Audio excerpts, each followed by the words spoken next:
Мабуть, що найгірша ситуація, яка в нас коли-небудь була, сталася з українцем. Українець проти американця, які особливості і якості людські притаманні більше українцю, американцю, з ким краще працювати, на кого краще покластися. Давай 100%, я завтра приїду і не приїжджаю. Дуже сильно подобаються сомалійці. Алло.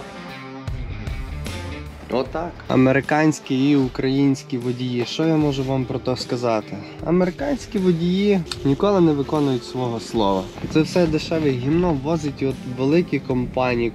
Ти що, божественна картина. Зараз буде таких місяців, напевно, 4.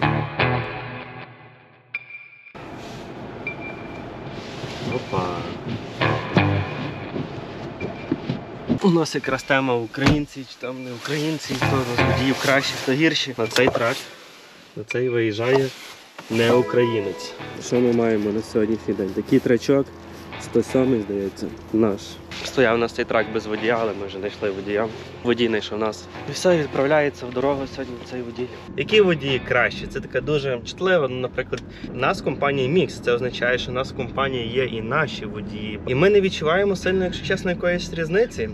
Якщо ми говоримо про оунер-оператора, да, наші водії трошки більш відповідальні, але вони трошки більше вимагають роботи. Це, в принципі, для нас і для компанії це плюс. Вимагають більше роботи в диспетчера, диспетчер більше старається, плюс для компанії в загальному. Дуже весело виходить. Давайте так, я би сказав, 70% або 80% українських водіїв це є офігенніші водії, це найкращі. 20-30% цих водіїв не найкращі люди. Серед американців 50/50.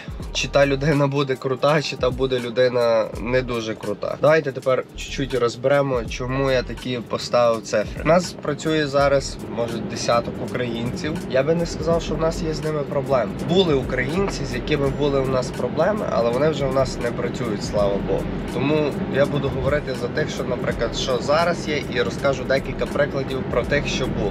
Дуже офігенні люди, які в них якості, відповідальність, це перш за все. Вони ніколи тебе в житті не підставлять. Немає цієї скритності тупої. В них якась проблема, не дай Бог, щось стається в дорозі, ти знаєш про це за 5 хвилин. Якась поломка з траком, український водій сам буде боятися і виїхати в дорогу, бо він буде розуміти, що не дай Бог, щось не так піде, попаду в аварію, попаду на гроші. Нащо воно мені? Краще зроблю цей трачок і буду на ньому їздити класно і не буду переживати. Не знаю, це такі найкращі, найбільш поширеніші якості українців в цьому бізнесі. Мабуть, що найгірша ситуація, яка в нас коли-небудь була, сталася з українцем. Водій був десь в Аризоні, якийсь там сіно розгружав, вирішив попідмітати трейлер, в якому він віз то сіно. Було жарко, він дуже сильно спотів, він дуже був грязний, він дуже розізлився, натиснуло на його психологічний стан. І в один момент він нам позвонив, щось почав кричати, матюкати нас. Таке буває.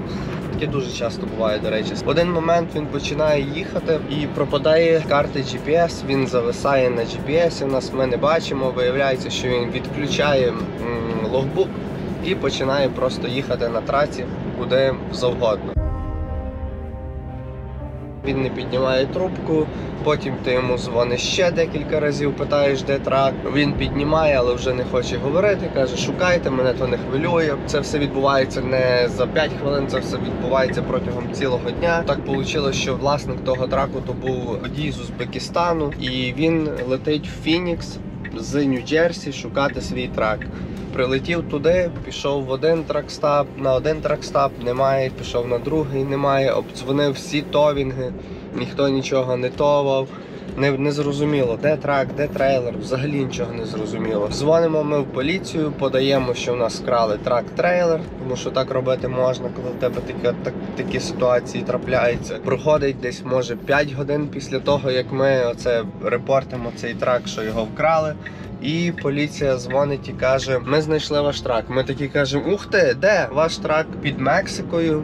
але трейлера немає. Ми кажемо, то із трейлера немає, а де трейлер? Вони кажуть, ми не знаємо. Проходить ще десь година, вони нам дзвонять, кажуть, ми знайшли трейлер. Виявилося, що водій їхав, дропнув трейлер на хайвеї і ще десь 30 миль поїхав під Мексику і залишив там трак. Тобто розділив трак і трейлер, щоб нам було важче його знайти. Коли водій, вже наш власник того траку під'їхав до трейлера, він замітив, що цей наш український водій взяв молоток і розламав молотком ось ті колеса, щоб вони вже ні в якому разі не були справні, щоб він не міг їх підкачати і змушений був змінювати. І ось така неприємна ситуація була. Це, напевно, найгірше, що в нас було, бо тих 2 чи 3 дня, коли ми шукали той трак, то був великий стрес насправді.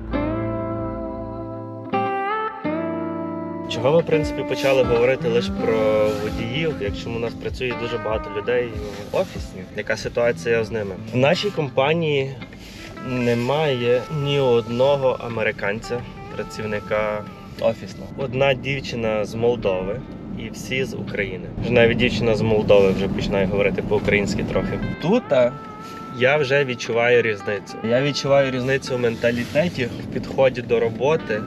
Відповідальність в роботі набагато в наших людей повишена якась така планка. Дуже важко знайти якогось відповідального американця, який буде працювати так, як наш.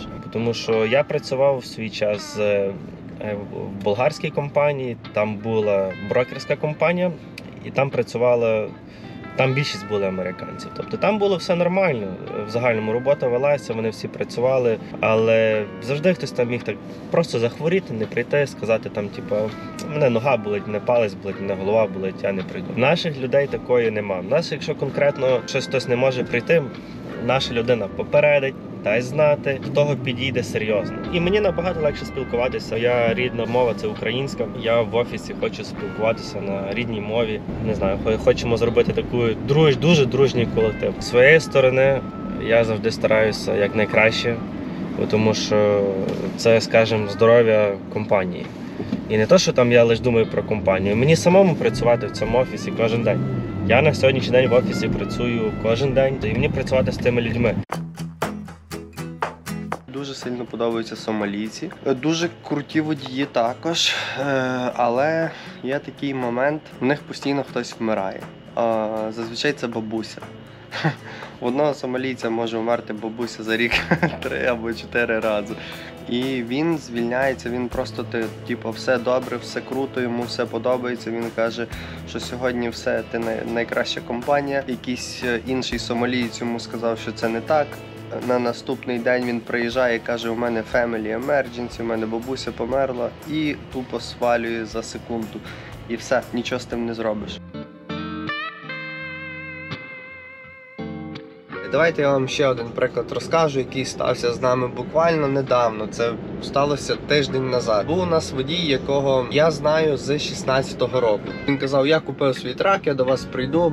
Пропав. Оце вже така якість американців. Може пропасти отак безвісті. Ти давай 100%, я завтра приїду, і не приїжджає. І це при тому людина, яку ти знаєш. Це не якась супер чужа тобі людина. Ну і так стається, що у 23-му році я заходжу в офіс, а він сидить і робить орієнтацію. Получилось так, що водій прийшов з нами працювати, навіть я того не знав і не розумів. І він каже, о, Ден, це ти, такий щасливий, довольний, відпрацював 2-4 місяці, каже, найкраща компанія в світі. Проходить ще декілька місяців, він каже, я звільняюся. Ми кажемо, то добре, відпрацьовуєш 2 тижні. Він каже, я відпрацюю 2 тижні, без проблем. Він відпрацьовує 13 днів. Ні, але все почалося ще з того. Ми бачимо, приходить нам така штука з іншої компанії, де кажуть, що питають, як він у нас працював, тому що він хоче зааплаїтись на іншу компанію. Я кажу, Муджахід, що сталося? Кажу, ти що, йдеш в іншу компанію? Він каже, ні, у мене сімейні проблеми. Я кажу, і ти не йдеш ні на яку локальну компанію працювати? Він каже, ні, я йду вдома вирішувати проблеми.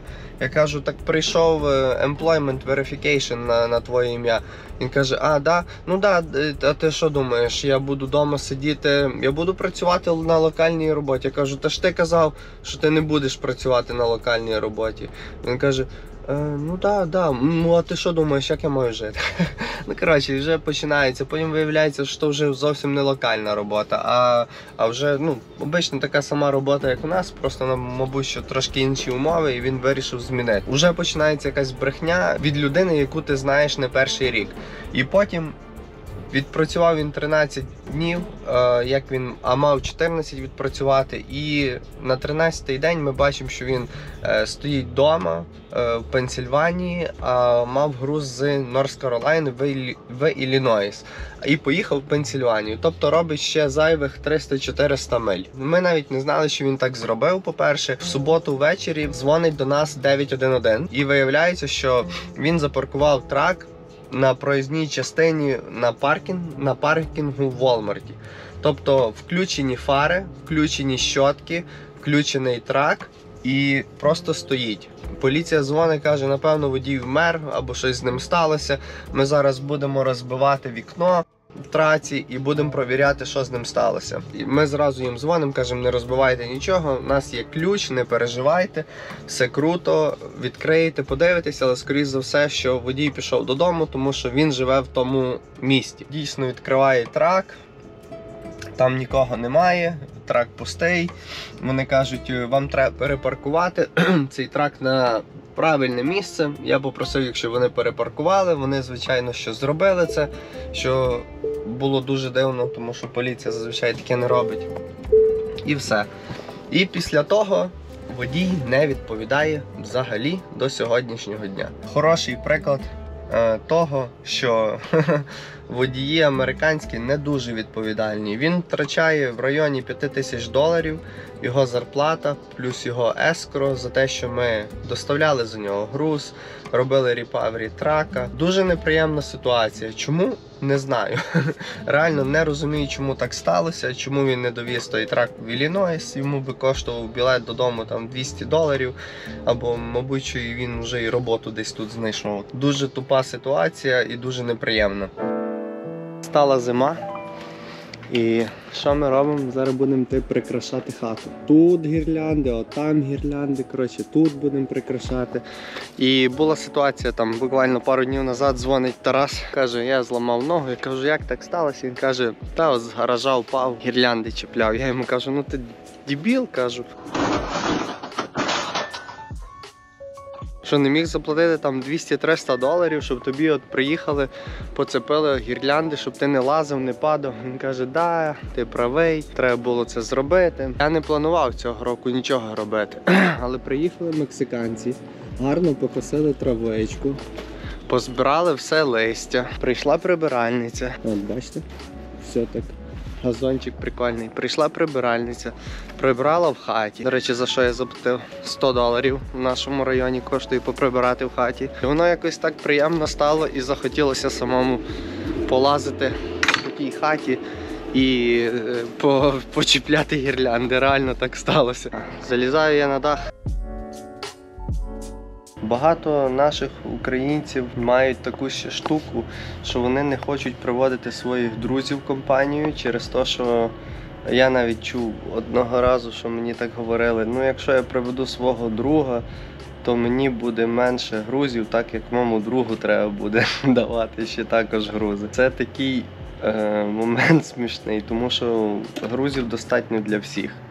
Ми не є якась там велика компанія, 10 тисяч траків, у нас там до 100 траків і повірте, на маркеті є достатньо класних грузів, щоб всі були задоволені.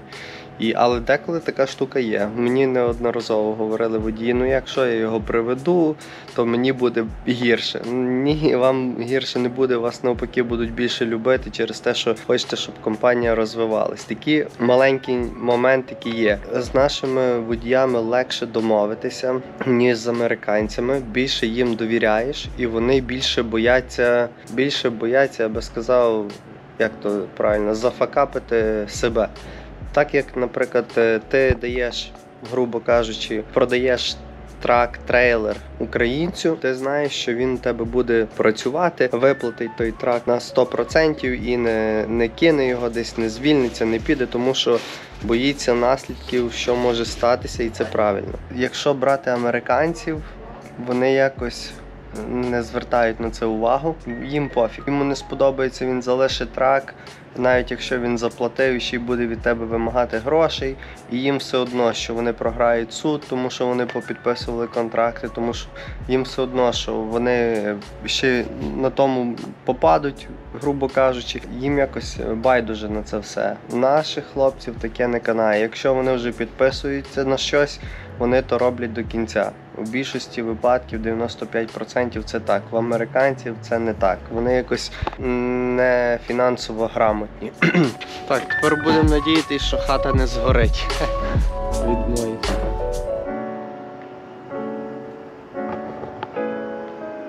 Якщо ми порівнюємо українців і американців, тенденція така, що український трак-драйвер живе дуже класно, заможно. В нього є машина, досить гарна, вищого класу, прикольна хата в класному районі, жінка, діти, якось все культурно, все дуже гарно. Якщо ми беремо американця, це зазвичай якийсь розведений чувак, в нього є купа дітей, від купа різних жінок. В нього якась машина, яка вже напіврозвалена, і непонятно, де він живе і що він робить. Звичайно, що не всі так. У нас був випадок, що водій хотів з нами працювати, український водій, за що хотів з нами працювати, все було класно, але щось в кінцевому результаті йому не сподобалося, але ми вже на нього потратили, зробили йому якусь там форму 2290, що йому і так би треба було робити.